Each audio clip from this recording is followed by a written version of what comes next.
अग्रवाल जी, जब भी हमारे घर में कोई मांगलिक अवसर आए तो वेदज्ञ ब्राह्मणों को आदर सहित बुलाना चाहिए। जिन घरों में विप्रों के चरण पड़ते हैं उन घरों के अशुभ स्वतः नष्ट हो जाते हैं, वहां से अशुभ भाग जाते हैं। जब वेदज्ञ ब्राह्मण किसी घर में वेद मंत्रों का उच्चार करते हैं तो वहां कोई नेगेटिविटी और बुरी शक्तियां नहीं रह सकती। इसलिए समय समय पर अपने घर में वेदज्ञ ब्राह्मणों को बुला करके वेद पाठ अवश्य कराना चाहिए। लेकिन एक और स्थिति धीरे धीरे बनने जा रही है कि आगे चल करके हमको अच्छे वेदज्ञ ब्राह्मण उपलब्ध नहीं होंगे। बहन जी, उसका कारण क्या है? उसका कारण यह है कि कोई भी ब्राह्मण अपने बच्चों को, जो खुद कर्मकांड कर रहा है, वो अपने बच्चों को कर्मकांड में नहीं लगाना चाहता। क्यों नहीं लगाना चाहता? भाई, हर कोई नेता चाहता है मेरा बेटा नेता बन जाए, डॉक्टर चाहता है मेरा बेटा डॉक्टर बन जाए, सब लोग चाहते हैं कि नहीं? फिर कर्मकांडी क्यों नहीं चाहता मेरा बेटा भी कर्मकांडी बन जाए? वो क्यों चाहता है मेरा बेटा डॉक्टर इंजीनियर बन जाए, अमुक बन जाए? उसका कारण यह है कि उसने उसको सहा है। लोगों के यहां सवेरे से शाम तक श्रम किया, इतना कुछ किया, उसके भले की कामना करी, क्या दिया उसने?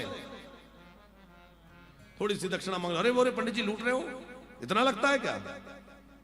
आप विचार करिए, जो अच्छा वेदज्ञ है, अच्छे विद्वान है, अच्छी विद्वत्ता को अर्जित करने के लिए कितने वर्षों पर परिश्रम करना पड़ता है?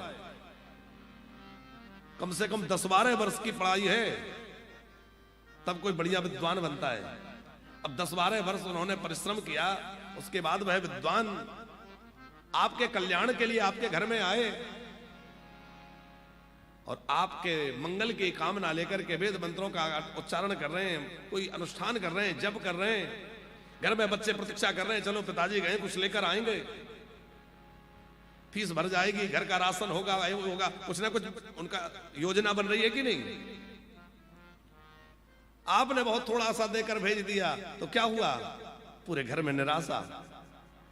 अब उनके मन में चिंता की पत्नी के आवश्यकताओं की पूर्ति करें, कि बच्चों की आवश्यकता की पूर्ति करें, कि घर की व्यवस्था को चलाएं। तो जब उन्होंने उस आर्थिक तंगी को और उस तृष्कार भरे जीवन को देखा तो वो सोचते हैं कि भैया हम क्यों अपने बच्चों को इसमें धकेलें। यदि आप चाहते हैं कि ब्राह्मणों के बच्चे भी कर्मकांड पढ़ के अच्छे विद्वान बने और यह शास्त्रीय परंपरा, वैदिक परंपरा अक्षुण्ण रहे, आगे बढ़े, तो उसके लिए भैया ये है कि ब्राह्मणों को उचित सत्कार और उचित दक्षिणा देना प्रारंभ करिए। उचित सत्कार और उचित दक्षिणा देंगे तो लोग अपने बच्चों को उसमें लाना चाहेंगे और धीरे धीरे परंपरा आगे बढ़ेगी। आहूय विप्रान वेदज्ञान, वेदज्ञ ब्राह्मणों को बुलाया और फिर क्या किया? विधिवत पहले पितरों का अर्चन किया।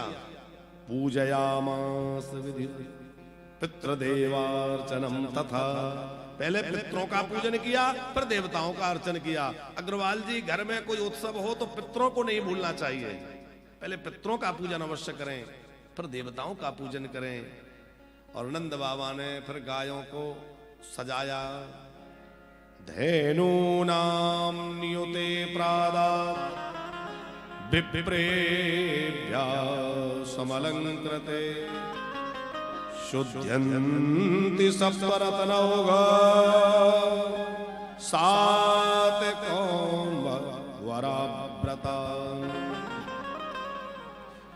2 लाख गायों को नंद बाबा ने सुंदर सजा करके उनके गले में घंटी बांध दी, उनको रेशमी वस्त्र उड़ा दिया, उनके ऊपर रंग बिरंगे चित्रकारी ग्वालों ने कर दी है, सजा धजा कर उन गैयाओं को, और नंद बाबा ने दान कर दिया। चाहे जातकर्म संस्कार हो, नामकरण हो, उपनयन हो, विद्यारंभ हो, विवाह संस्कार, चूड़ाकरण संस्कार, अंतिम संस्कार, प्रत्येक संस्कार में गौदान की महिमा है। बिना गैया दिए वो संस्कार पूर्ण नहीं होता। पर आज स्थिति क्या है? गाय बचेगी ही नहीं तो गौदान कहां से होगा? तिवारी जी, हर संस्कार में गौदान की महिमा है कि नहीं? चाहे वो जात कर्म हो या अंतिम संस्कार हो, बीच के कोई भी संस्कार आप उठाकर देख लीजिए, शास्त्र विधि में लिखा है उसके लिए गोदान किया जाए। कन्यादान करते जब गोदान करते हो कि नहीं? अच्छा, कितने लोगों ने कन्यादान किया है? सबने किया है। तो जिन लोगों ने कन्यादान किया है वहां गोदान का संकल्प कराते हैं कि नहीं आचार्य? याद है आपको? अब धीरे धीरे क्या हो गया कि आचार्य लोग भी सोचते हैं कि ना गैया इनके पास है और ना गैया इनको लेना है, तो वो कभी कभी तो कराते ही नहीं है। कभी सुपारी रखवा देते हैं, कभी 100-500 रुपया रखवा देते हैं।